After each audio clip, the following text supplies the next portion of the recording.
11 सितंबर 1973 को मानव देह लीला का समापन करके महाराज जी ने अपनी अनंत यात्रा प्रारंभ की थी। हम उसी स्थल में बैठे हैं। यहाँ का कण-कण वैसे तो हर दिल हर कण में विराजमान है, लेकिन जन्म से और अंतिम यात्रा तक का जो जीवन है उनमें दो बिंदु बहुत महत्वपूर्ण हैं कि जहाँ पृथ्वी पर अवतरण हुआ और जहाँ से गए। तो आप उस बिंदु पर यहाँ पर बैठे हैं, तो कैसी व्यवस्था? तो महाराज जी ने परिक्रमा मार्ग पर ये स्थान चुना और ये बहुत ही यहाँ पर आना सरल है। यदि आप मथुरा रेलवे स्टेशन आते हैं या मथुरा बस स्टैंड आते हैं, वहाँ से आप जो है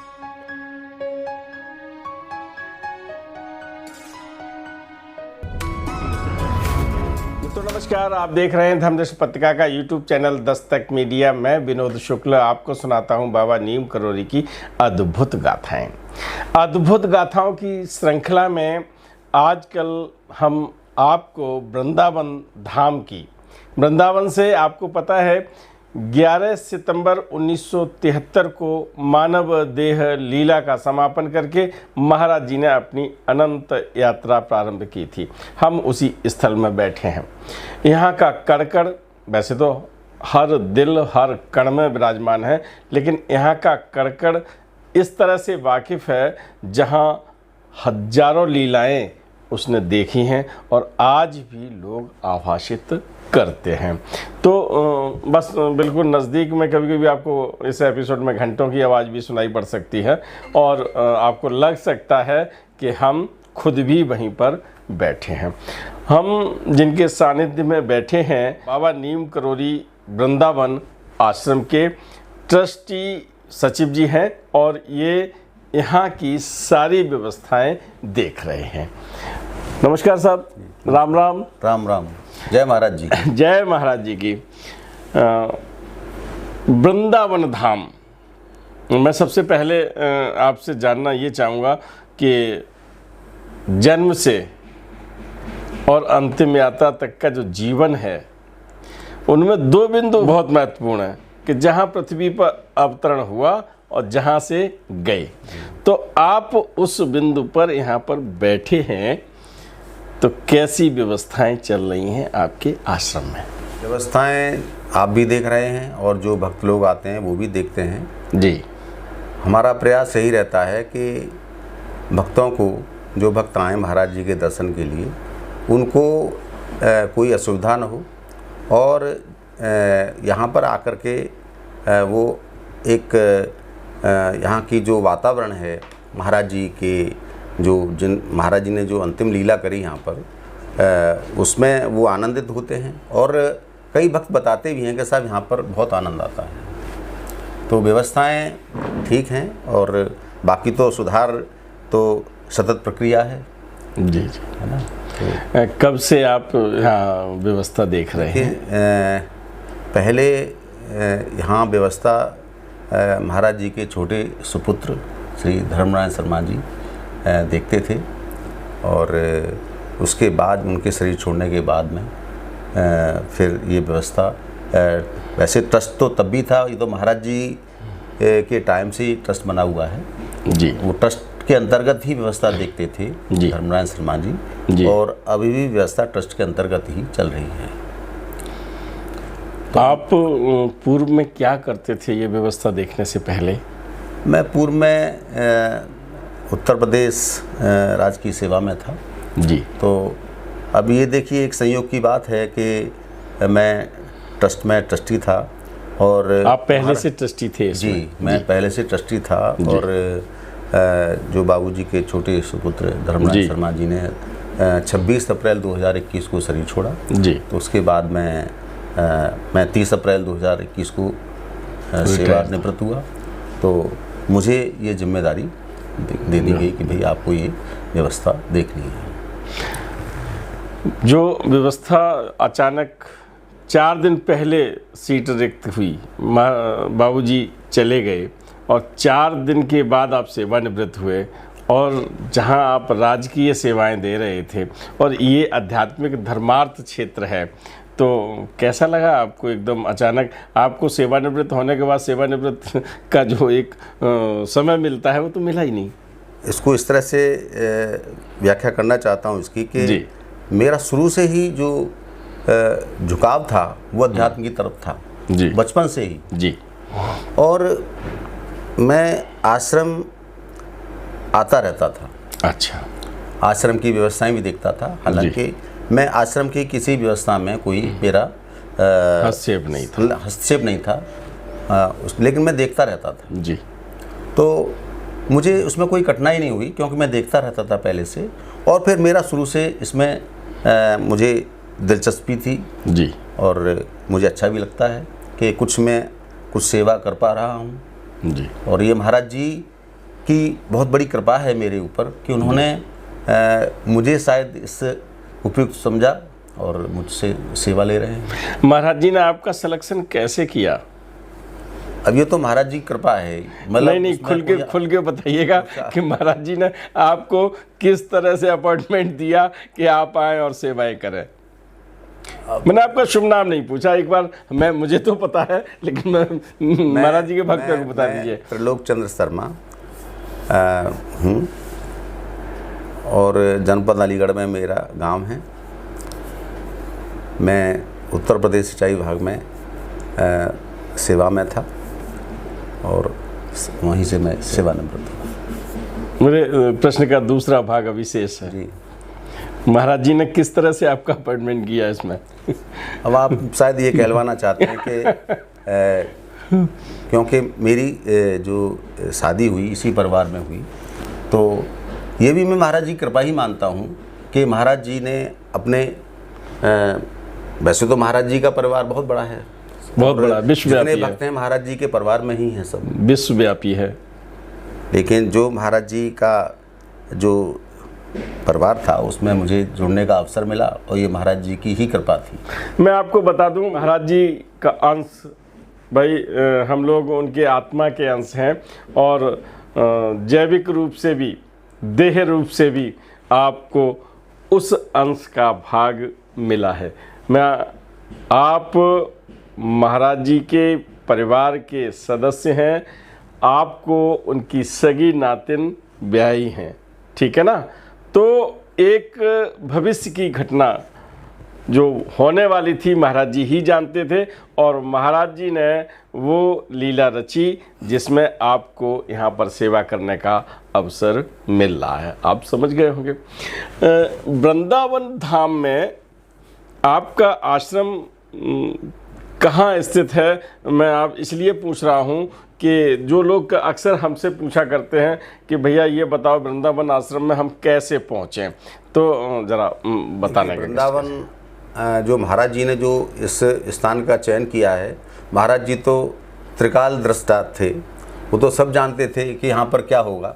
तो महाराज जी ने परिक्रमा मार्ग पर ये स्थान चुना और ये बहुत ही यहाँ पर आना सरल है। यदि आप मथुरा रेलवे स्टेशन आते हैं या मथुरा बस स्टैंड आते हैं, वहाँ से आप जो है टेम्पू पब्लिक ट्रांसपोर्ट कोई पकड़ करके अटल्ला चुंगी आएँ। अटल्ला चुंगी से उल्टी परिक्रमा चलिए, जो वृंदावन की परिक्रमा है उल्टी परिक्रमा, उससे करीब 400 मीटर उल्टी परिक्रमा में बाएं हाथ को ये महाराज जी का आश्रम है। अटल्ला चौकी मथुरा से और वृंदावन में जो अटल्ला चौकी आप बता रहे हैं, लगभग कितने किलोमीटर? ये रेलवे स्टेशन से करीब 10 किलोमीटर पड़ती है। मथुरा से आप 10 किलोमीटर आगे आइएगा और पूछ लीजिए अटल्ला चौकी है, अटल्ला पुलिस चौकी है, चौराहा पूछ लिए, कुछ भी अगर आप पूछेंगे आप याद रखिए पूर्व प्रधानमंत्री अटल बिहारी वाजपेयी को। और मान लीजिए कि वाजपेयी जी छोटे हैं और उनके पिताजी जैसे कभी कभी बुलाया करते थे, ये याद करने के लिए मैं बता रहा हूँ, बस उसी तरह से आप याद रखिएगा। अटल्ला चौकी है और अटल्ला चौकी से आप थोड़ा सा नज़र आगे बढ़ाएंगे और लगभग 400 कदम चलेंगे, आपको बाबा नीम करोली का आश्रम मिल जाएगा। और विशेष बात बता दूं, उत्तर प्रदेश पर्यटन विभाग ने, उत्तर प्रदेश सरकार ने इस परिक्रमा मार्ग को बाबा नीम करोली मार्ग घोषित कर दिया गया है जी। तो आप यहाँ आ सकते हैं। आप यहाँ आ सकते हैं और बहुत सुगम है आना, यहाँ पर कठिन नहीं है। अब यहाँ आ गए तो फिर आपके यहाँ स्थान कैसे मिलेगा, कैसे रुकेंगे, क्या करेंगे? वैसे देखिए, हम जो भी भक्त आते हैं और अक्सर रोज़ाना ही भक्त आते हैं और पूछते हैं कि साहब हमको कमरा मिल जाएगा। हम भक्तों से विनम्रता पूर्वक यही आग्रह करते हैं कि देखिए साहब, आप जो है हमें कुछ दिन पहले सूचित करिए, करीब 8-10 दिन पहले जी। और हमारा एक नंबर भी है, मतलब लैंडलाइन नंबर है जी, वो नंबर भी हम आपको वो है यहाँ का कोड है, बता दूंगा नंबर। तो वो नंबर है, लैंडलाइन नंबर पे आप कॉल कर सकते हैं। हमारे जो प्रबंधक साहब हैं उनको आप बता सकते हैं, वो रजिस्टर में नाम नोट कर लेते हैं कि आपको कब आना है। तो यहाँ आपको कमरा मिल जाएगा। आपको आधार कार्ड देना होगा, आधार कार्ड देना होगा। कितने दिन भक्त रुक सकता है आपके आश्रम में? क्योंकि ज़्यादा से ज़्यादा भक्तों को लाभ मिल सके, इसलिए हमने 2 दिन का समय रखा है। 2 दिन ठहर जाए। 2 दिन ठहर जाए। कितने कमरे हैं हमारे पास? करीब जो है 25 से 30 कमरे हैं जी। हाँ, जिनको हम जो है भक्तों के लिए अलॉट करते हैं। 30 कमरे मान लीजिएगा, 30 कमरे। तो अच्छा, मिनिमम धनराशि क्या है? धनराशि कुछ नहीं है, निःशुल्क है। निःशुल्क है। कोई और भक्त लोग जो भी अपनी श्रद्धा से देना चाहें, वो तो महाराज जी का आश्रम है, वो तो दान के रूप में चाहे कुछ भी दे दें, लेकिन कमरे का निःशुल्क है। अच्छा, मैंने देखा है, मैं खुद आश्रम में इस समय रुका हूँ और प्रातः बेला में चाय की टंकी, एक पे लिखा है फीकी और एक पे लगा है मीठी, तो वो ऐसे ही इसी तरह से रख दी जाती है। इसी तरह से रख दी जाती है और सुबह को और शाम को दोनों टाइम हम गेट के बाहर, जो हमारा जो प्रवेश द्वार है जी आश्रम का जी, वहाँ पर हम ले जाते हैं और वहाँ पर जो भी चाय लेना चाहता है, बहुत से लोग आते हैं। बहुत से लोगों को पता है कि साहब महाराज जी के आश्रम में सुबह को चाय मिलती है, वो लोग आते हैं। अच्छा। करीब 200-250 जो लोग हैं उनको चाय वितरित की जाती है और अंदर के जो कर्मचारी हैं, जो भक्त लोग हैं, वो अंदर देते हैं। भोजन व्यवस्था भी कैसे चल रही है? भोजन व्यवस्था बहुत अच्छी चल रही है जी। और भोजन का समय दिन में 12 बजे है जी। और शाम के भोजन का टाइम है 8 बजे। अभी मैं घड़ी देख रहा हूँ, 8 नहीं बजे हैं, आ रहा हूँ, ठीक है ना? हाँ। तो 2 बार भोजन है, 2 बार भोजन और है 2 बार और 2 बार ही चाय है, मतलब शाम की भी चाय है जी। सुबह चाय का टाइम है 6 बजे और शाम की चाय का टाइम है 4 बजे। 4 बजे भी हम जो है अंदर, ये आपने जो बताया कि साहब टंकियाँ रखी रहती हैं फीकी और मीठी चाय वाली, मैंने देखी है इसलिए बताया। हाँ जी, रखी रहती हैं, वो प्रतिदिन रखी रहती हैं और प्रतिदिन जो है बाहर भी जो है चाय वितरित की जाती है, दोनों टाइम, सुबह 6 बजे भी और शाम को 4 बजे भी। 4 बजे भी जी। और 3 दिन जो है मंगलवार को, शनिवार को और रविवार को चाय के साथ में कुछ जलपान, हाँ, स्नैक्स वगैरह या कुछ जैसे कुछ नाश्ता भी वितरित किया जाता है। चाय नाश्ते का प्रबंध है। अच्छा, यात्रियों के लिए सामान्यतः क्या निर्देश हैं कि अगर आएँ और आश्रम में रुकें तो क्या करें? देखिए, यात्रियों से तो हमारा विनम्र निवेदन यही रहता है कि साहब जो यहाँ की व्यवस्था है उसमें वो सहयोग करें और यहाँ के जो नियम हैं और जो आश्रम की मर्यादा है उसमें उसके अनुकूल रहें यहाँ पर। मैं आपको बता दूं कि आप जैसे ही सड़क से नज़र भी अगर ऐसे करेंगे तो सबसे पहले हनुमान जी के दर्शन होंगे और हनुमान जी के दर्शन करेंगे। अंदर जैसे ही आएंगे तो आपके लेफ़्ट साइड पर महादेव बाबा विराजमान हैं और राइट साइड पर राम मंदिर है और उस राम मंदिर में प्रातः बेला मुझे लगता है 6 बजे से और रात के 9 बजे तक अखंड कीर्तन चलता है। अखंड कीर्तन चलता है राम नाम का सुबह 6 बजे से और रात के 9 बजे तक। और फिर जैसे ही आप आगे बढ़ेंगे तो ठीक हनुमान जी के पीछे एक बड़ा गेट है और उस बड़े गेट से अगर आप नहीं जाना चाहते हैं तो आपके दाहिने साइड में एक सिंगल गेट है और उस सिंगल गेट से आप अंदर आ जाएंगे और अंदर आते ही आपको महाराज जी के सीधे सामने दर्शन हो जाते हैं। और महाराज जी के दर्शन करने के बाद तत्काल आप दाहिनी ओर देखेंगे तो महाराज जी की कुटिया है और आप उस कुटिया में जाइए, बड़ा शांति मिलती है। ध्यान लगाइएगा, हनुमान चालीसा पढ़िएगा और ठीक आगे अगर कदम बढ़ाएंगे तो सिद्धि माँ की कुटिया है। सामने महाराज जी के चरण कमल की छवि आपको देखने मिलेगी और बरामदे में आप अंदर बैठेंगे तब भी वो।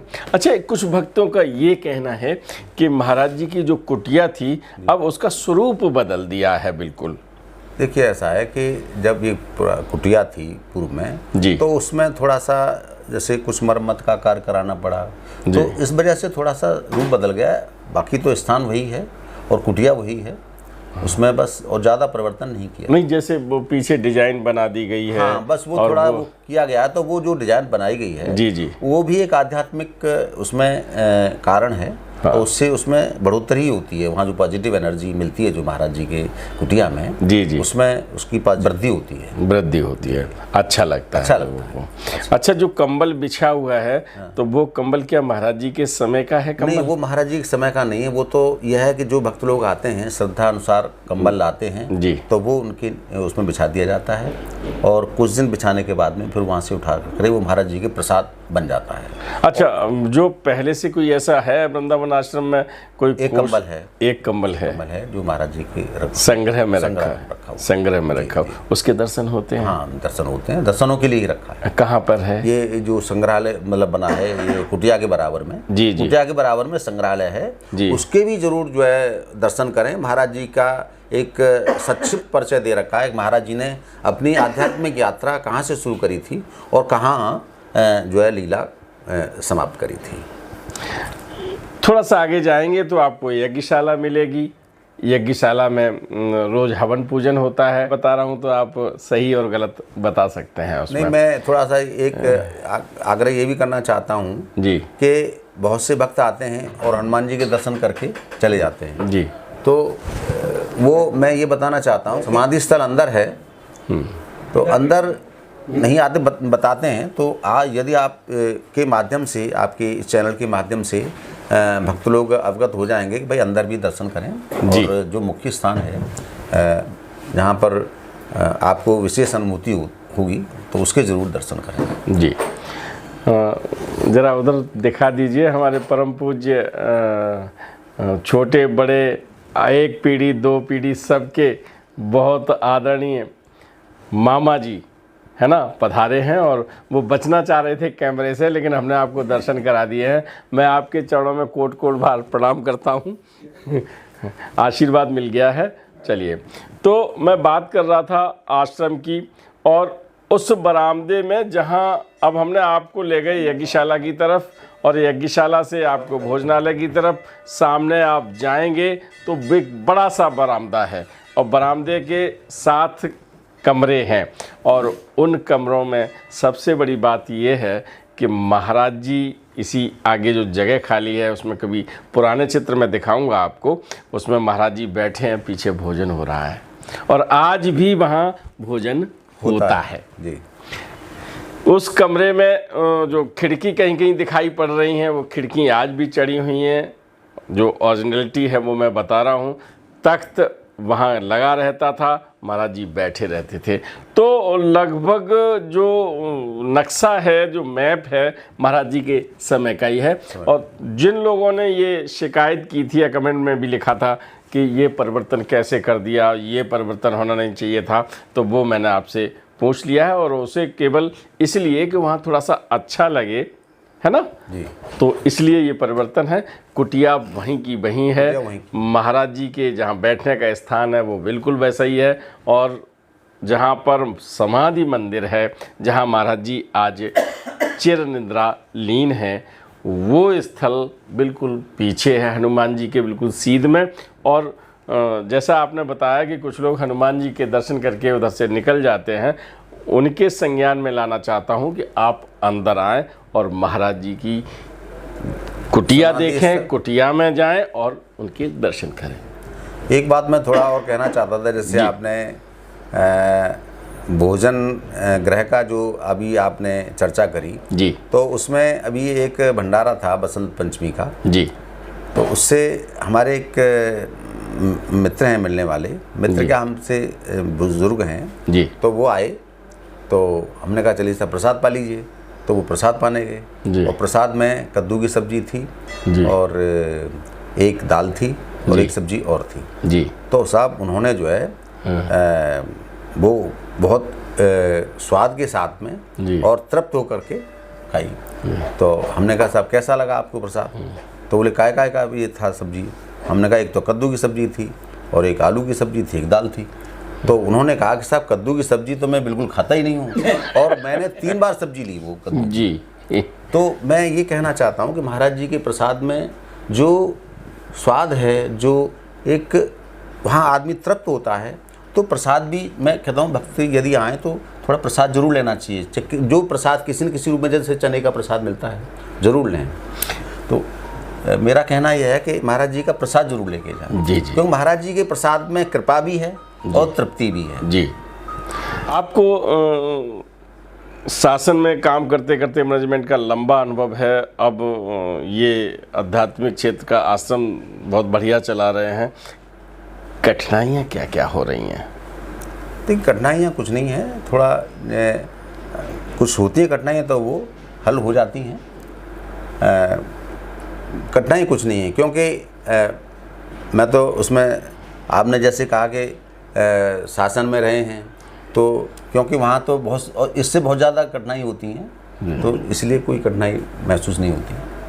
अच्छा, अभी हमने आपके प्रबंधक महोदय से अनौपचारिक बात की थी जी। तो उन्होंने बताया कि मैं तो 24 घंटे वैसे ड्यूटी पर रहता हूं, लेकिन मुझे रात के 2-2 बजे तक लोग फ़ोन करते हैं। इसमें मेरा थोड़ा भक्तों से यही विनम्र निवेदन है कि थोड़ा मतलब समय से फ़ोन कर लिया करें। और हम वैसे देखिए सेवा है, और क्योंकि वो भी व्यक्ति हैं, बुज़ुर्ग हैं, तो मतलब महाराज जी की सेवा के लिए 24 घंटे तत्पर हैं। लेकिन आपसे विनम्र अनुरोध भी है, निवेदन भी है कि समय से फ़ोन कर लेंगे टाइम से तो अच्छा रहेगा। आश्रम में गौशाला है जी। कितनी गायें हैं? इस वक्त एक्चुअली हमारे पास गायें बहुत थीं, लेकिन हमारे पास थोड़ा जगह कम है, स्थान कम है जी। तो कुछ गायें हमने दूसरी गौशालाओं में भी दी हैं जी। तो वर्तमान में हमारे पास करीब 125 गायें, 100 गायें हैं लगभग। जी। तो उनका खान पान व्यवस्था कैसे सब चलती बहुत है? बढ़िया चलती है। हम कोई सरकारी कोई एड नहीं लेते हैं जी। सब भक्तों के दान से चलती हैं। अच्छा, गायें कुछ दूध देती होंगी? हाँ, गायें दूध देती हैं, तो वो जो दूध है वो आश्रम में जो सेवा चाय है और दूध प्रसाद है और उसमें इस्तेमाल सब कुछ चलता रहता है। आप वृंदावन आश्रम की व्यवस्था संभाल रहे हैं, इसके साथ अन्य जो आश्रम चल रहे हैं, जैसे लखनऊ चल रहा है, नीम करोली चल रहा है, कैंची चल रहा है, काकड़ी घाट पर आश्रम है, जो आश्रम है उनमें से भी किसी आश्रम में आप सहभागिता कर रहे हैं क्या? नहीं, सहभागिता उनमें से जो आपने अभी नाम लिए, मैं उनमें किसी में भी नहीं हूँ। किसी में नहीं है जी। नहीं, नीम करोली जो फतेहगढ़ उत्तर प्रदेश में है, नीम करोली में ट्रस्ट अलग है। देखिए मैं आपको बताऊं कि हर आश्रम का ट्रस्ट अलग है जी। कोई केंद्रीकृत व्यवस्था नहीं है। तो हर आश्रम का ट्रस्ट अलग है। नीम करोली का भी अलग है जो डिस्ट्रिक्ट फर्रुखाबाद में है जी। जहाँ महाराज जी की तपस्थली जिस स्थान को बोलते हैं, जिस स्थान का नाम स्वयं ग्रहण कर लिया, तो वो तो बहुत ही महान स्थान है। जी जी। लेकिन कुछ समय से उस स्थान का, ये तो महाराज जी की क्या इच्छा है मैं कह नहीं सकता जी, लेकिन कुछ थोड़ा अनदेखी हो रही है जी। तो उसमें मैं महाराज जी से ही प्रार्थना कर सकता हूँ कि वो इसे शीघ्र शायद इसका कुछ हल निकालेंगे जी। जो अव्यवस्थाएं हैं उनमें शीघ्र हल निकलने की संभावना है। चलिए, मेरी सब भावनाएं हैं और मेरी भी महाराज जी से प्रार्थना है कि वहाँ की चुस्त दुरुस्त व्यवस्था हो जाए। आश्रम में जो चीज़ें होती हैं, कभी कभी होता कुछ और है और रूमर उड़ जाती कुछ और है ना। मैं एक ये व्यक्तिगत सवाल अब तक बना दिया था, लेकिन अब वो बात सामने आ रही है। विनय चालीसा पर बात हुई थी हमारी प्रभुदयाल शर्मा जी से, और उन्होंने जो बात की थी तो उन्हें इस बात का कष्ट है कि मेरे नाम से मैंने इसको रचा है और उसे आपके ट्रस्ट ने अपने नाम करा लिया है। ये क्या सच्चाई है? देखिए, अब इसमें क्योंकि मैंने तो बात करी नहीं थी जी प्रभुदयाल जी से जो है, और वो बहुत ही सम्माननीय जी और आदरणीय हैं जी मेरे लिए और सभी के लिए। बहुत बढ़िया, क्योंकि उन्होंने बहुत महान कार्य किया है। और देखिए, वो भी महाराज जी ने कृपा करी है, करी है ना, महाराज जी ने कृपा करी है। और मैं तो ये मानता हूँ कि वो महान इसलिए हैं क्योंकि वो महाराज जी की कृपा के पात्र हैं जी, पात्र बने जी जी, तो महान तो हैं जी। और जो भी हुआ है वैसे ट्रस्ट के नाम हुआ है, तो शायद उनसे, जैसे मुझे बताया कि उनसे बात करके किया गया था, और नहीं किया गया है तो जो भी है ट्रस्ट के नाम है, और उसमें कहीं किसी के नाम, व्यक्तिगत किसी के नाम नहीं है, तो और वो ट्रस्ट महाराज जी का है जी जी, और यदि महाराज जी को समर्पित है, वो महाराज जी को समर्पित है। यदि उनकी कुछ इच्छा है तो उनकी इच्छा का भी सम्मान किया जाएगा, और उसका वो हम तो उनके आशीर्वाद चाहते। क्या बात है, क्या बात है। मैं इस प्रश्न के लिए आपको बधाई दूंगा, ये उत्तर जो आपने दिया है। और पूज्य प्रभुदयाल शर्मा जी बड़े भाई, जिनके चरणों में मैं सत सत नमन करते हुए कहता हूँ कि इतना बड़ा बढ़िया प्रस्ताव, क्योंकि आपकी उम्र में और आपकी उम्र में अंतर है, और आपके लिए बच्चे के समान सम्मानीय आदरणीय हैं। हाँ, उनको आशीर्वाद दीजिएगा, और जिस तरह से आप तहे दिल महाराज जी के लिए समर्पित रहे हैं, और बच्चों से कभी कोई गलती हो जाए तो उसे माफ़ कर दिया करते हैं, है ना। और जब आपके इच्छा के अनुसार सब कुछ करने को तैयार हैं, तो मैं सार्वजनिक रूप से, जिस तरह से मैं इंजीनियर जगमोहन शर्मा जी से, पूज्य जगमोहन शर्मा जी से निवेदन करता हूं कि वो बात करें, अपनी यादें दें, उसी तरह से मैं पूज्य प्रभुदयाल शर्मा जी से निवेदन करता हूं कि अपनी इच्छा को बताएं और इस मामले को सुगंधित करें जी, ठीक है ना, जिससे नहीं, जगमोहन शर्मा जी का नाम किसका लिया? मैंने इसलिए लिया, पूज्य जगमोहन शर्मा जी जब महाराज जी बाहर संस्कार हो रहा था, उस समय यहाँ मौजूद थे। आज भी उनकी मौजूदगी नोएडा में है। मेरी फ़ोन पे वार्ता हुई उनकी पूज्य धर्मपत्नी से। महाराज जी ने अंतिम समय में रामदाना उन्हीं के हाथ का ग्रहण किया था, तो मैं चाहता था कि वो मुझे अनुमति देते और हम आते। और केवल मेरा उद्देश्य ये है कि जिन्होंने ये सानिध्य पाया है, जो कथाएं की हैं, वो सच्चाई छोड़ दें। हाँ जी, आज महाराज जी चले गए हैं, कल ये मानव शरीर है, मैं चला जाऊंगा, आप चले जाएंगी, कोई नहीं रहेगा। राम, महाराज जी ने कहा कि रामकृष्ण चले गए हैं तो सब जाते हैं, लेकिन जो सच्चाई है, यदि आप सच्चाई बताएंगे तो वो नई पीढ़ी के लिए एक धरोहर होगी और वो उसी पर चलेगी। बहुत सुंदर बात है। ऐसे ही मैं पूज्य प्रभुदयाल शर्मा जी से भी निवेदन करता हूँ कि बहुत अच्छी बात कही है, और इन्हें पुत्रवत स्वीकार करके अपना आशीर्वाद दें। जी, मैं तो यही निवेदन करता हूँ। अब आश्रम व्यवस्था में जैसा कि बाहर है, बाहर कभी कभी ये होता है कि साहब वहाँ आर्थिक घोटाले हो रहे हैं। मैं सीधी सीधी बात कहता हूँ, मैं नहीं कह रहा हूँ, जो बाहर चर्चा हो रही है। कभी कभी ऐसा होता है कि प्रमुख पद पर बैठे व्यक्ति के पास बात पहुँचती नहीं है ना। उनके लिए, उनको रोकने के लिए कोई कार्य पद्धति बनाई है आपने? हमारे यहाँ सब पारदर्शी है जी। कोई भी ट्रस्टी जी पूरा मतलब डेली का लेखा जोखा देख सकते हैं जी, और जिसको ये लग रहा है कि साहब यहाँ पर वित्तीय अनियमितता हो रही है जी जी, वो आएँ और हमसे मिलें या किसी और ट्रस्टी से मिलें और कहें कि साहब यहाँ पे ये है, साहब इसका जो है। आपके यहाँ तो ऑडिट भी होता है? ऑडिट होता है, हमारे यहाँ ऑडिट होता है। हर चीज़ बिल्कुल पारदर्शिता के साथ में है, कोई ऐसी बात नहीं। और फिर भी गलतफहमियाँ तो हो जाती हैं लोगों को। देखिए, अफवाहों पर अफवाहें भी होती हैं और सब चीज़ें होती हैं, लेकिन हमको विचलित नहीं होना चाहिए।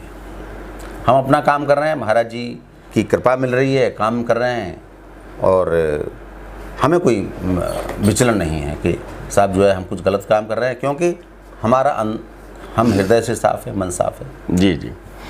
कभी कभी ये कहा जाता है कि आप मनमोहन सिंह की तरफ से की तरह कमज़ोर प्रधानमंत्री होते हैं, लेकिन जो बात है मैं कह रहा हूँ, और आपसे जो उच्च व्यक्तिगत प्रबंधन है, आप कहने वाले सुनने भी समझ रहे हो, और उसके सामने आप मौन रह जाते हैं, क्या ऐसा भी है? देखिए, जहाँ आवश्यकता होती है वहाँ पर मैं बात कहता हूँ जी, और मेरी कोशिश यही रहती है कि देखिए, ज़्यादा बात करने से भी कभी कभी बातें खराब होती हैं, बिगड़ जाती हैं।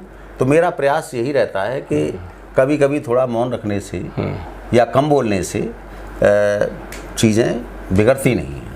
मैं पूज्य मनमोहन सिंह जी से उनकी आत्मा में बदल चुके हैं, उनकी आत्मा को शांति प्रदान करें। वास्तव में बहुत योग्य प्रधानमंत्री थे, उन्हें भले ही लोग मौनी प्रधानमंत्री कहते थे, लेकिन उन्होंने देश को बहुत अच्छी तरह से संभाला और आर्थिक सुधार के लिए वो युगों युगों तक याद करते बहुत अच्छा काम किया। तो अब ये तो ठीक है, वो कम बोलते थे। जी, आपने विभिन्न बिंदुओं पर बहुत खुल के बात की और महाराज जी के लिए हृदय से जो गहराइयाँ हम सबको महसूस हो रही हैं, आप अपने काम में पूरी तरह से सफल रहें। हम दस्तक मीडिया की तरफ से, हम सब भक्तों की तरफ से, और जो लोग ये चाहते हैं कि महाराज जी का सही बातों का प्रचार हो, प्रसार हो, जो लोग महाराज जी के बिना अन्वेषण किए हुए, बिना इन्वेस्टिगेशन किए हुए हवा में जो बातें कर रहे हैं, वो बातें न हो। आपने बहुत ही अच्छी तरीके से सारे प्रश्नों का उत्तर दिया। हम आपका हृदय से आभार प्रकट करते हैं। आपका भी मैं हृदय से आभार व्यक्त करता हूं कि आपने अपने इस चैनल के माध्यम से और जो महाराज जी के आश्रम में जो बातें अफवाह के रूप में हैं या जो भी व्यवस्था के संबंध में हैं, आप भक्तों को अवगत कराएंगे। तो ये महाराज जी की कृपा ही है कि आपने ये समय निकाला। और क्योंकि महाराज जी, देखिए, मैं ये मानता हूँ कि महाराज जी को समर्पित होकर के जो भी आप कार्य करेंगे, उसमें आप हैं ही नहीं इन्वॉल्व। ठीक है, महाराज जी करवा रहे हैं, हम कर रहे हैं, हम तो यही भाव रख के यहाँ पे बैठे हैं सब, बहुत और कर रहे हैं। और जब महाराज जी चाहेंगे तो हम यहाँ से चले जाएंगे। मैं इस बात का तत्काल खंडन कर रहा हूँ। आप महाराज जी से कहीं हट ही नहीं सकते, क्योंकि उन्होंने जिस तरह से जोड़ा है ना, वहाँ आपकी सेवाएं, आपको सेवाएं देनी ही पड़ेंगी। नहीं, वो तो देखिए, हमारे तो महाराज जी रग रग में हैं जी। तो महाराज जी की कृपा से हम कैसे वंचित हो सकते हैं? मैं तो यहाँ स्थान की बात कह रहा हूँ, जो आप व्यवस्थाओं की बात कर रहे हैं। जी। देखिए, यदि महाराज जी को ऐसा लगेगा कि भाई नहीं, अब तुम्हारी सेवाओं की आवश्यकता नहीं है, ठीक है। निस्वार्थ जब भावनाएं ज्वार पर आती हैं तो निश्चित रूप से ऐसी ही भावनाएं दिल में भी आती हैं। मैं आपको ढेर सारी शुभकामनाएं देता हूं। मेरा यही तात्पर्य है कि सेवा के काम को भी जब आगे बढ़ाएंगे, आप सेवानिवृत्त हुए, एक पारी ख़त्म हुई और सेवानिवृत्त के बाद आध्यात्मिक पारी शुरू हो गई, तो यहाँ रंगमंच है दुनिया, यहाँ अपनी अपनी भूमिका करनी। जी कि मैं महाराज जी की कृपा से अच्छे पदों पर रहा जी, और खूब मुझे बड़े बड़े आवास मिलते थे। लेकिन जब मैं यहाँ आता था, मुझे खूब बड़े आवास मिलते थे। यहाँ आकर के मैं इसी कमरे में रुकता था जी। तो मुझे इस कमरे में बहुत सुकून मिलता था, उस बड़े घर में सुकून नहीं मिलता था। जी। तो मेरा कहने का मतलब यह है कि हमको अपनी आवश्यकताएं जितनी कम करेंगे, जितनी छोटी करेंगे, उतना ही हमको सुकून ज़्यादा मिलेगा। कुछ वर्षों पहले हमारी मुलाकात हुई थी, और आज जो मुलाकात हुई है, निश्चित रूप से जो ये समय का प्रभाव हुआ है उसमें गंगोत्री में उनके संगम में बहुत बढ़ोतरी हुई है। तो जल कैसा भी हो, अगर जब गंगा जी में मिल जाता है तो वो एकदम शुद्ध हो जाता है। तो इन्हीं भावनाओं के साथ आपको बहुत बहुत आभार प्रकट करते हुए राम राम।